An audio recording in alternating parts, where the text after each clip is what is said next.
오늘 우리 모임에 몇 주째 참석하고 계신 여러분들 환영합니다. 이번 해피데이 전도 축제를 통해서 처음 우리 모임에 발을 내디딘 여러분들을 환영합니다. 제가 불교 가정에서 태어나서 대대로 불교를 믿는 가정에 태어나서 처음 예배 참석했을 때 생각을 해봅니다. 기도하라고 눈을 감으라고 하는데 너무 생소하고 또 노래들은 부르는데 곡조도 가사도 너무 생소하고 또 목사님이라는 분이 앞에서 뭔 얘기를 하는데 한국말은 한국말인데 무슨 말인지 하나도 알아들을 수가 없고 그 말은 한국말인데 내용을 하나도 이해할 수가 없는 거예요. 그래도 참석하신 여러분 환영합니다. 우리 박수로 좀 격려해 드립시다.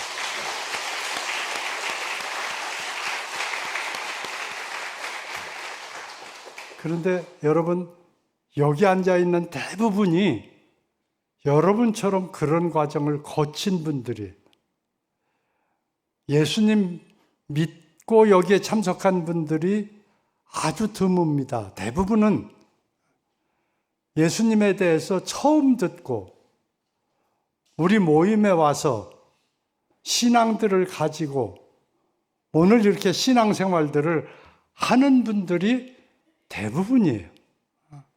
여러분 같은 그런 어색한 기간을 잘 넘기고 신앙생활을 하시는 분들입니다.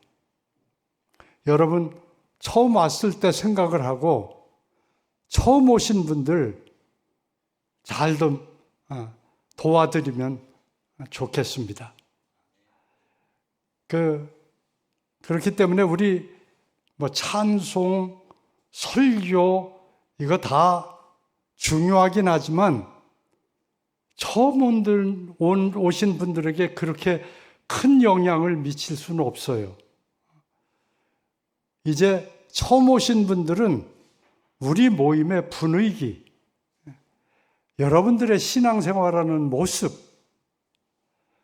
이런 것이 매력이 있어야 계속 참여를 합니다. 모임에 참석했는데 하품이 나고 앉아있고 졸기나 하고 있고 그런 모임 또 오고 싶겠습니까? 기쁨도 없고 즐거움도 없고 지치고 피곤한 모습들이고 활력도 도무지 없고 이런 사람들이 그득 앉아있는 모임이면 또 오고 싶은 마음이 있겠습니까? 무언가 이렇게 활력이 있고 기쁨이 있고 즐거움이 있고 친절함이 있고 이런 모임이면 목사님 말씀이 귀에 안 들어와도 한번 또 가보고 싶다. 그런 마음이 들 수 있는 겁니다. 우리 기존 멤버들, 기도하면서 오신 분들 기쁘게 즐겁게 환영하면서 우리 모임에 좋은 분위기들을 형성하시기 바랍니다. 오늘 예수님은 당신을 사랑하십니다. 이런 제목으로 말씀을 좀 나누려고 합니다. 좋은 생각이라는 월간지에 이런 글이 기록되어 있었습니다. 비 오는 날 한 소녀가 비를 피해서 부지런히 버스를 탔습니다. 집 근처 버스 정거장에 내리자 어떤 분이 우산을 내밀어 주었습니다. 깜짝 놀라서 바라보니까 아버지였습니다. 아버지가 우산을 들고 나와서 기다리다가 버스에서 내리는 딸에게 우산을 건네주었습니다. 이 딸은 그런 아버지가 너무 고마웠습니다. 그런데 한 번으로 그친 것이 아니라 비가 올 때마다 아버지가 버스 정류장 앞에서 기다리다가 우산을 전달해 주는 겁니다. 이제 이것이 되풀이되면서 이 딸은 비 오는 날 아버지가 우산 전해주는 것을 당연하게 생각하고 기대하게 되었습니다. 어느 비가 쏟아지는 날 여전히 아빠가 또 나를 기다리시겠지 생각하면서 정거장에 내렸는데 아버지의 모습이 보이지 않았습니다. 약속한 것도 아니지만 이 소녀는 아버지에 대해서 불평하기 시작했습니다. 아빠는 뭐 하시는 거야? 딸이 비 맞을 걸 알면서 어째 마중도 안 해주시나? 그러면서 집을 향해 가고 있었습니다. 집으로 접어드는 골목에 누가 쓰러져 있었습니다. 그래서 가까이 가서 봤더니 아버지였습니다. 한 손에 우산을 드신 채 아버지가 쓰러져 계셨습니다. 그런데 안타깝게도 이미 세상을 떠나셨습니다. 엄마가 달려와서 몸부림치면서 울부짖었습니다.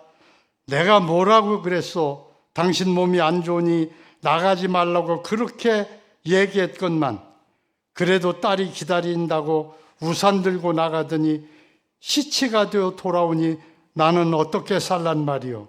하고 어머니가 울부짖었습니다. 지금은 결혼을 하고 엄마가 되었지만 비 오는 날이면 우산을 받쳐주던 아버지의 추억, 우산을 들고 골목길에 쓰러져 있던 아버지의 사랑이 느껴진다는 글이었습니다. 사랑 이야기는 늘 우리 마음에 감동을 주고 우리 마음을 훈훈하게 합니다. 오늘 저는 예수님의 사랑을 이야기하고자 합니다. 어느 날 예수님께서 12제자와 예수님을 따르는 수많은 사람들과 함께 길을 가고 있었습니다. 오늘 읽어드린 본문 7장 11절, 그 후에 예수께서 나인이라는 성으로 가실 새 제자와 많은 무리가 동행하더니, 수많은 사람들이 예수님 둘러싸고 에워싸고 밀치면서 걸어가고 있었습니다. 아마 12제자는 오늘 몇 명이나 모였을까? 숫자 계산하느라고 바쁜 사람도 있었을 겁니다. 오늘 한 5,000명 정도 되겠네. 어제 한 3,000명이었는데 한 2,000명 늘었네. 이러는 제자도 있었을지 모르겠습니다. 어쨌든 이렇게 수많은 무리들에 휩싸여서 예수님께서 걸어가고 있었습니다. 얼마나 정신없으셨을까요? 몇몇 사람들과 같이 걸어가도 우리는 그 이야기들 귀 기울이느라고 다른 데 관심 쓸 여유가 없었습니다. 그때 나인성에 사는 한 과부의 독자가 죽어서 장례 지내는 행렬이 예수님 옆을 지나가고 있었습니다. 예수님 따르는 무리에 비하면 비교도 할 수 없는, 아마 예수님 따르는 무리 한 100분의 1 정도 되는 장례 행렬이었을 겁니다. 그런데 예수님의 관심은 이 과부에게 있었습니다. 오늘 읽어드린 본문 13절에 보면 주께서 과부를 보시고 불쌍히 여기사 예수님의 12제자, 예수님을 따르는 수천 명의 군중들, 거기에 관심을 가지신 게 아니라 예수님은 이 아들을 잃고 슬퍼하는, 아들을 잃고 절망하는, 아들을 잃고 너무너무 외롭고 쓸쓸해하는 이 과부, 홀로 된 어머니, 그 과부 한 사람에게 관심을 집중하셨습니다. 오늘 읽어드리는 본문의 과부를 보시고 불쌍히 여기사, 이 불쌍히 여기사 하는 이 단어는 원어의 뜻을 보면 마음속 깊은 곳에서부터 솟아나는 애정, 창자가 끊어지는 듯한 애틋한 마음, 이것이 불쌍히 여기사 하는 그 단어의 원래의 뜻입니다.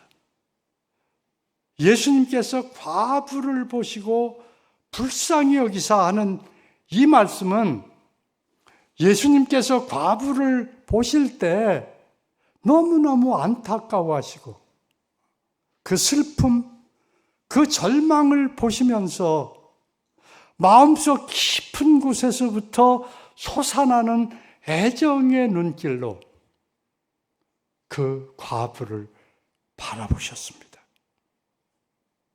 예수님의 관심은 몇만 명, 몇천 명 모인 숫자보다 과부 한 사람에게 관심이 집중되셨습니다. 오늘 우리 모임에 처음 참여하시기 시작하신 여러분들 한 분 한 분은 예수님의 이런 개인적인 관심과 사랑을 받은 분들입니다. 예수님이 여러분을 사랑하십니다 할 때 예수님의 사랑은 개인적인 관심과 사랑입니다. 2024년 5월 현재 부산 인구가 330만 명이 조금 못 됩니다. 근데 우리 모임에 처음 나오기 시작한 여러분들은 그 330만 명 중에서 선택받은 분들입니다. 예수님의 개인적인 관심을 받고 초청받은 분들입니다. 330만 명 중에 우리 지금 참여한 분들이 한 30여 명 된다니까 10만 명 중에 한 명꼴로 선택받은 겁니다. 330만 명 중에 선택받은 30여 명이 지금 동참하고 있는 겁니다.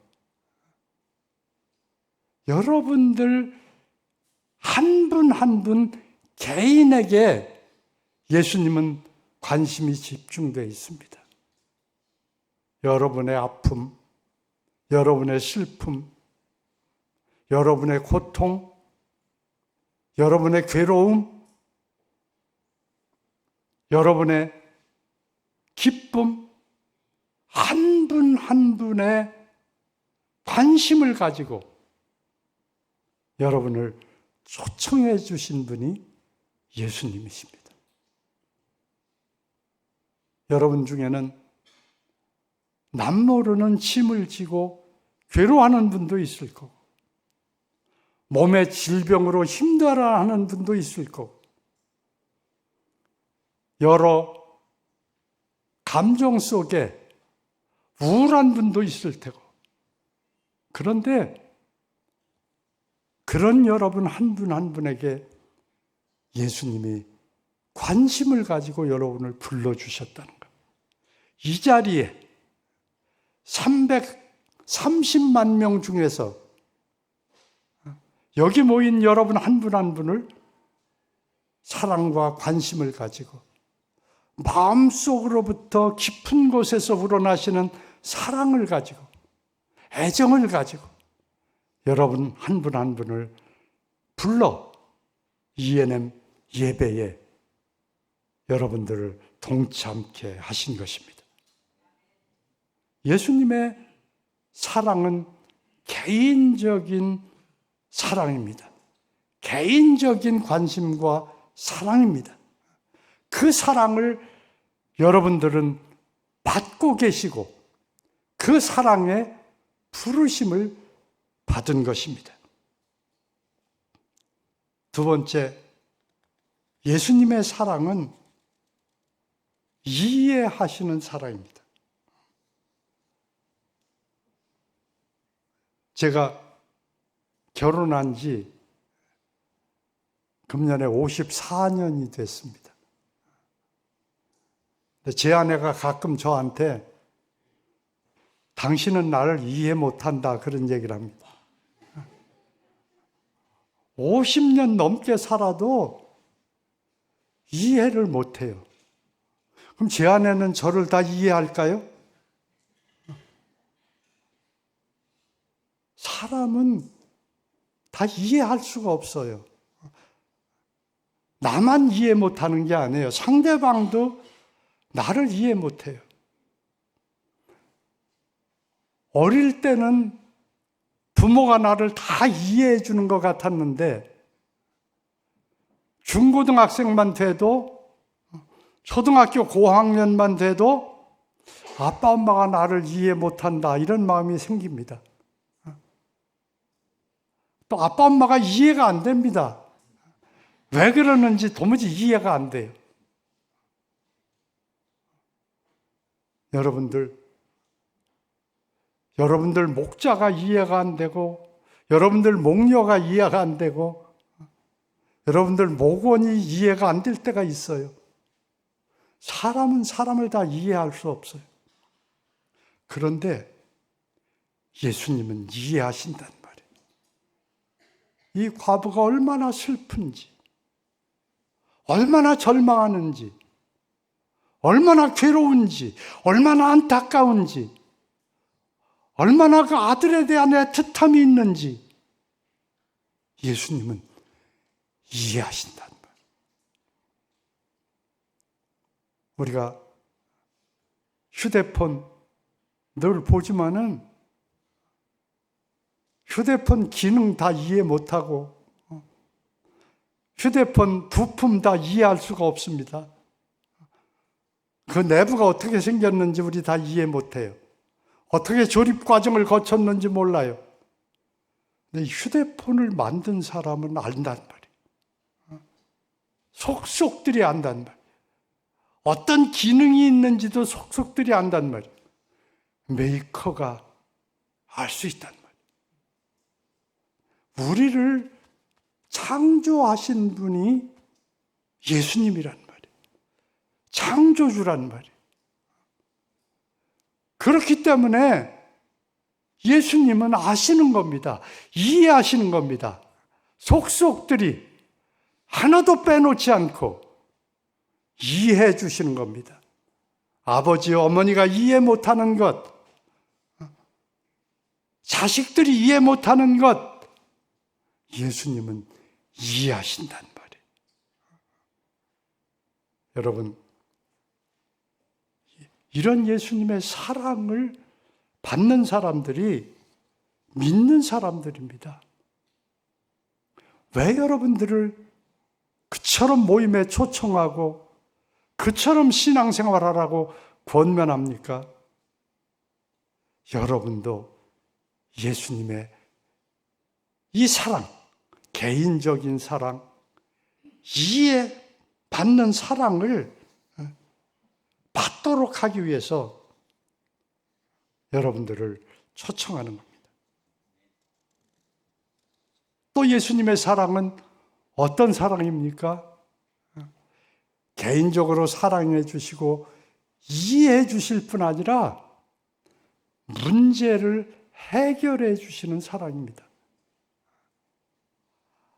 아무리 개인적으로 사랑하고 이해해 준다고 해도 문제가 해결이 안 되면 위로는 되겠지만 그게 해결이 안 된단 말이에요.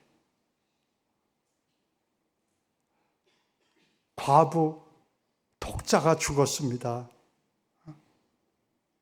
너무 괴롭고 너무 안타깝고 너무 슬프고 너무 절망 가운데 휩싸여 있는데 그런 과부를 향해서 예수님께서 그래 얼마나 괴롭냐, 얼마나 힘드냐, 내가 네 마음 안다, 너의 안타까움 안다. 그러고 끝나시면 그 말씀 안 듣는 것보다 훨씬 위로는 되겠지만 근원적인 문제 해결은 안 된단 말이에요. 근데 예수님께서 장례 행렬을 다가가셔서 관에다 손을 얹으셨습니다. 오늘 읽어드린 본문 14절에 보면 가까이 가서 그 관에 손을 대시니 맨 자들이 서는지라.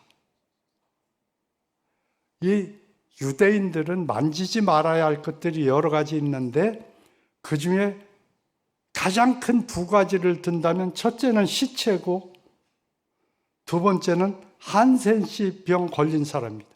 나병 환자.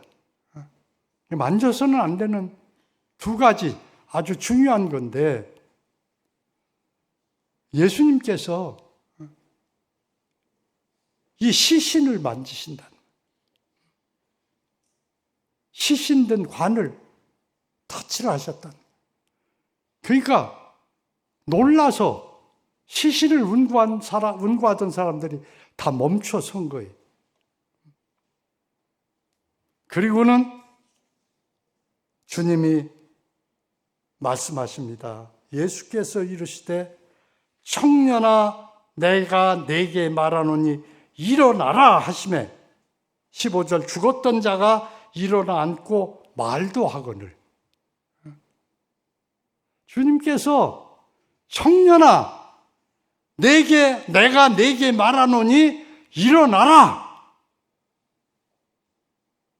시체가 벌떡 일어났단 말이에요. 예수님의 말씀에는 능력이 있습니다. 예수님의 말씀은 그대로 이루어지는 힘이 있습니다. 일어나라 하니까 일어나는 거예요. 죽은 시체가 일어나는 거예요.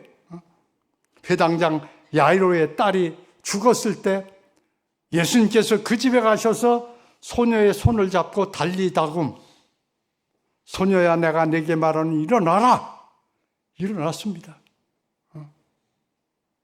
나사로가 죽어 나흘이 지나 시체가 냄새나는 무덤 앞에 서셔서 돌문을 굴려 옮겨놔라 하고 옮겨놨을 때 마르다가 예수님께 말씀합니다.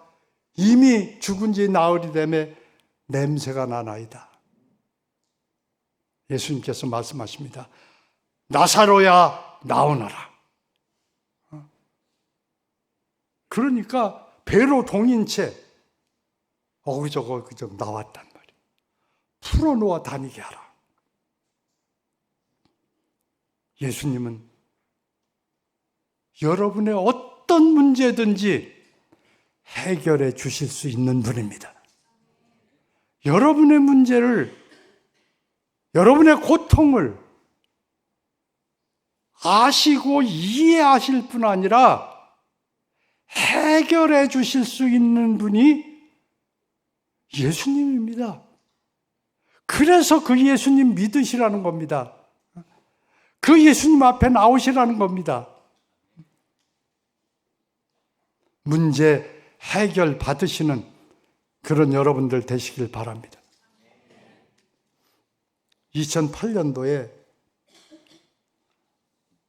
제 아내가 암이 발견됐습니다. 근데 저희가 무지해서 이 계란만한 게 만져지는데도 그냥 병원도 가지를 않았습니다. 암을 발견했을 때는 9 곱하기 10cm. 암이 2cm, 3cm만 돼도 크다고 하는데 9 곱하기 10cm 암 덩어리가 발견이 됐습니다.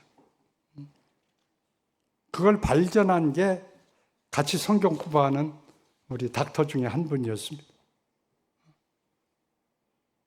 근데 그분이 날 보고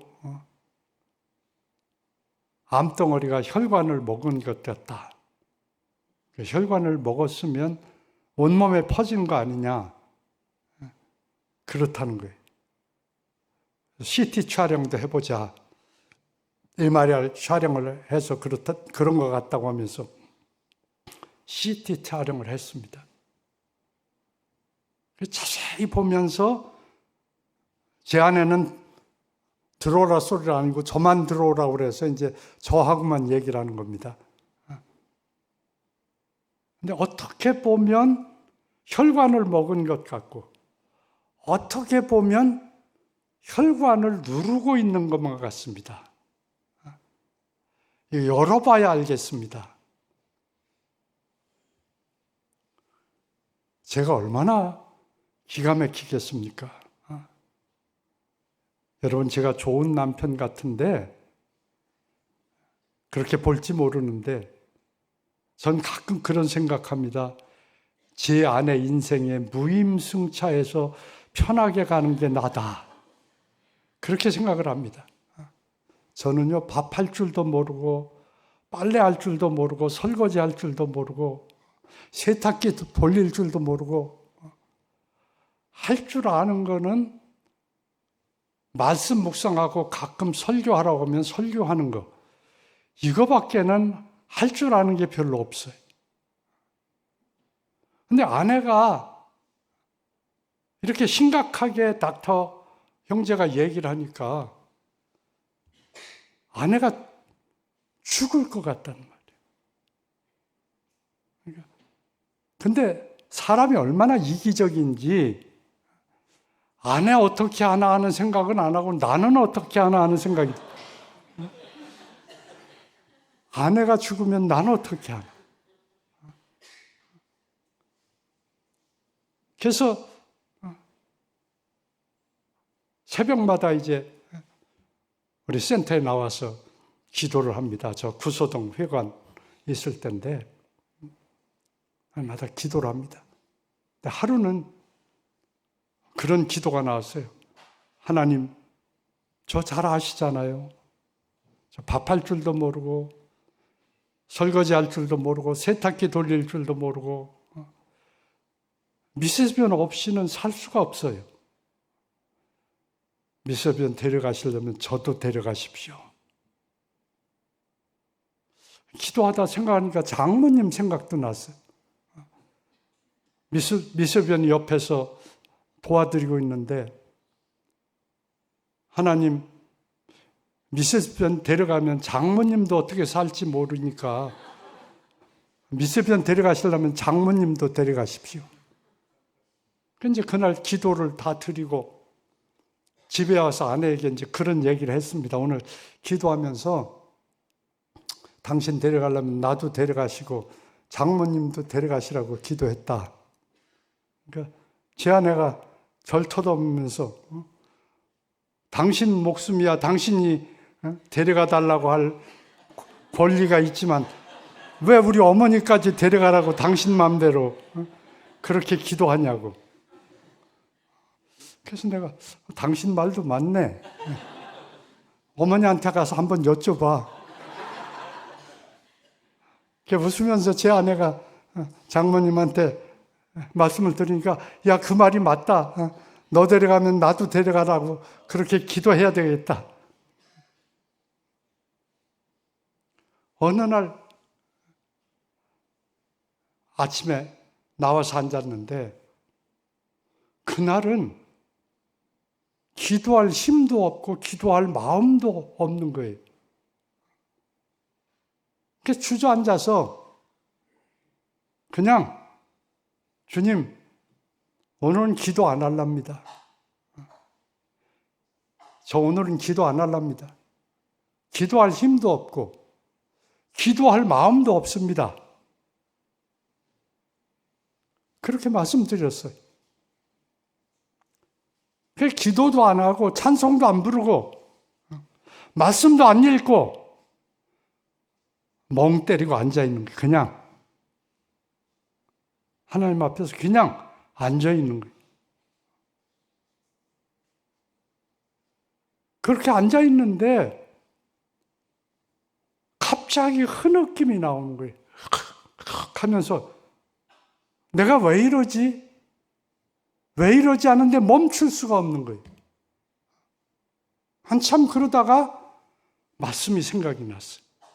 로마서 8장 26절에 보면 성령도 우리 연약함을 도우시나니 우리가 마땅히 빌 바를 알지 못하나 성령이 말할 수 없는 탄식으로 너를 위하여 간구하시느니라.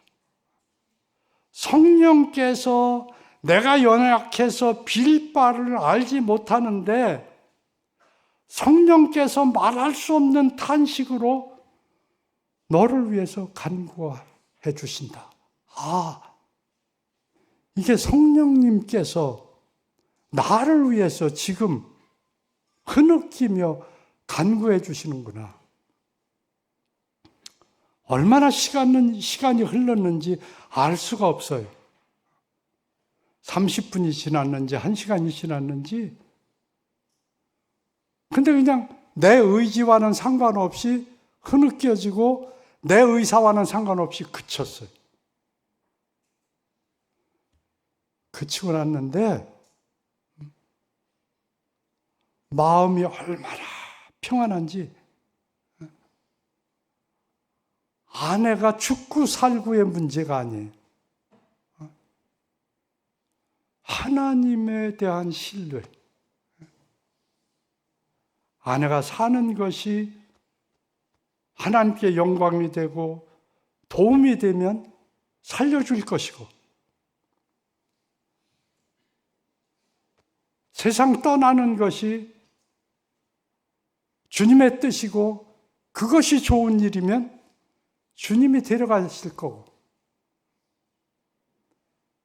그 예수님이 아내를 데리고 가시면 나는 어떻게 하나? 그 생각 다 없어졌어요. 하나님이 책임져 주시는 인생인데 그냥 평안한 거예요.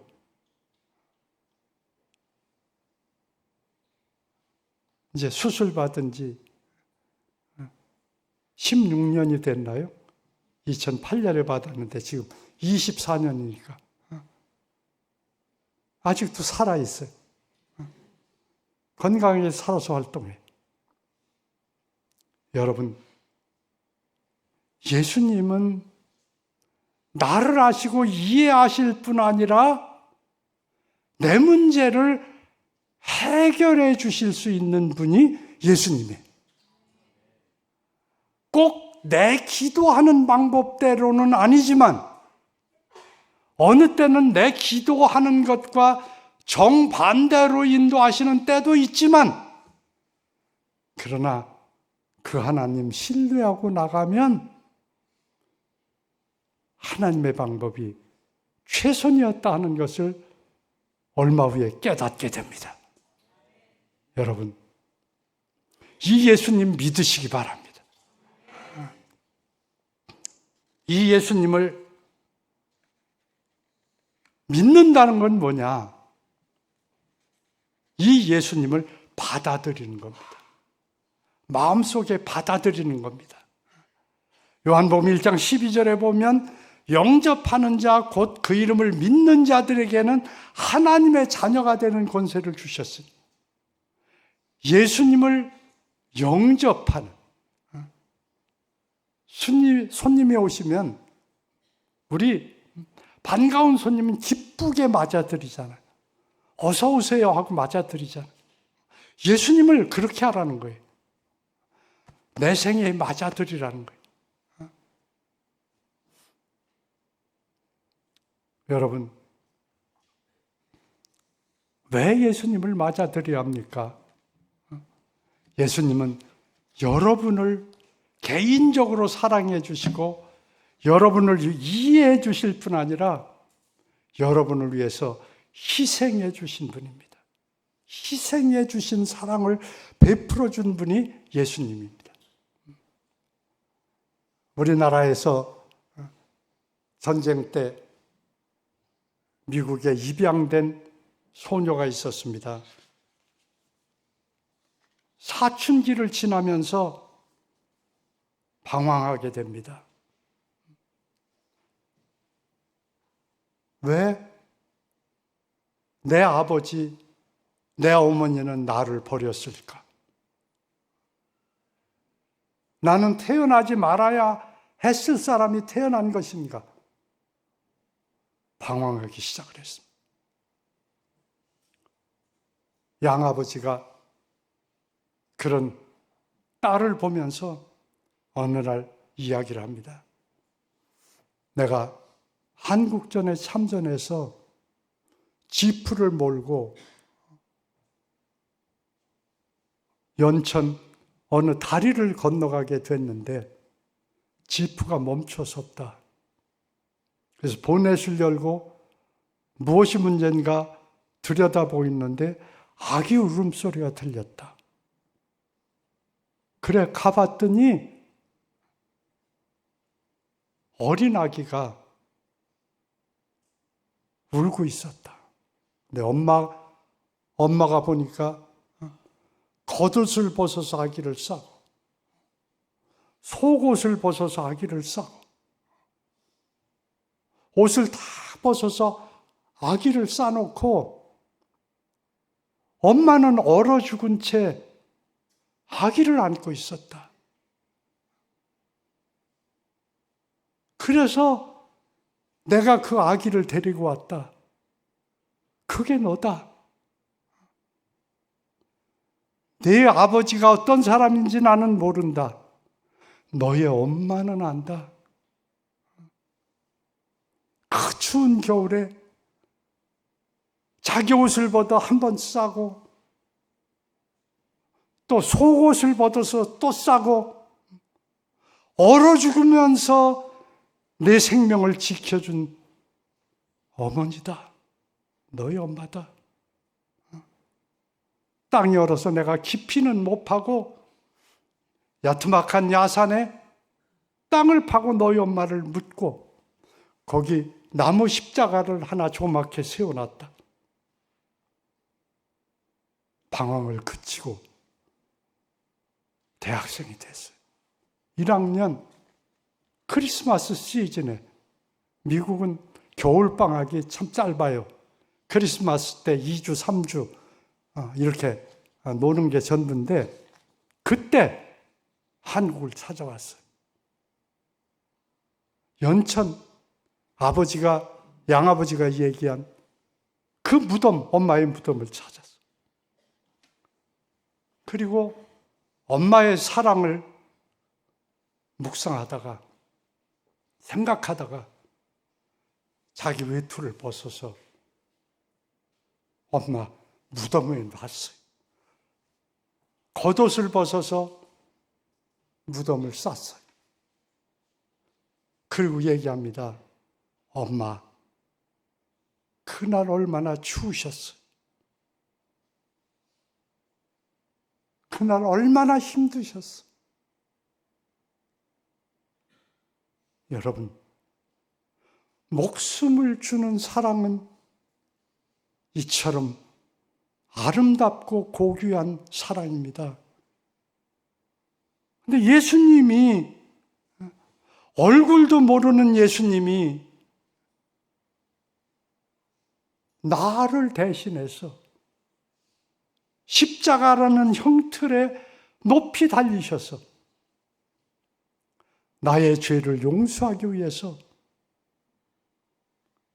십자가의 고통을 당하시고 죽어주신 분이, 희생당하신 분이 예수님이십니다.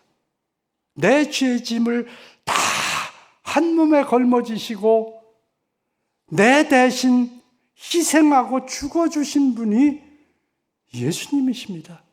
이 예수님 믿으면 죄 용서받고 이 예수님 영접하면 예수님께서 여러분 나의 모든 죄를 용서해 주시고 하나님의 아들, 딸로 하나님의 가족의 일원으로 태어나는 복을 누리게 하십니다. 그래서 여러분들 예수님 믿으시라는 겁니다. 새가족 학교 빠지지 않고 참여하시면 이런 예수님을 여러분들 만나실 기회가 주어질 겁니다. 여러분, 지금은 제 이야기가 잘 들리지 않는다 할지라도 어느 날 들리기 시작할 겁니다. 믿음은 들음에서 나며 들음은 그리스도의 말씀으로 말미암았느니라. 나도 처음에 목사님 무슨 말씀하는지 전혀 들어오지가 않다가 어느 날 귀가 열리더라고요. 어느 날 마음이 열리더라고요. 어느 날 말씀이 들어오기 시작하더라고요. 여러분, 그때까지 참고 나오세요. 여러분에게 복된 주님과의 만남의 날, 거듭남의 날, 하나님의 자녀로 다시 태어나는 날, 그래서 죄짐 내려놓고 하나님의 아들, 딸 되어 기쁘게 할렐루야 찬송하는 그날이 오시기를 간구합니다. 여러분, 그런 축복을 받아 누리시길 바랍니다. 죄짐 맡은 우리 구주 같이 부르도록 하겠습니다. 우리 송팀들 나와서 죄짐 맡은 우리 구주 어찌 좋은 친구인지.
아버지, 70억 인구 중에 저희 한 사람 한 사람을 개인적으로 사랑해 주시고 불러주셔서 하나님의 아들, 딸 삼아 주셨사오니 감사합니다.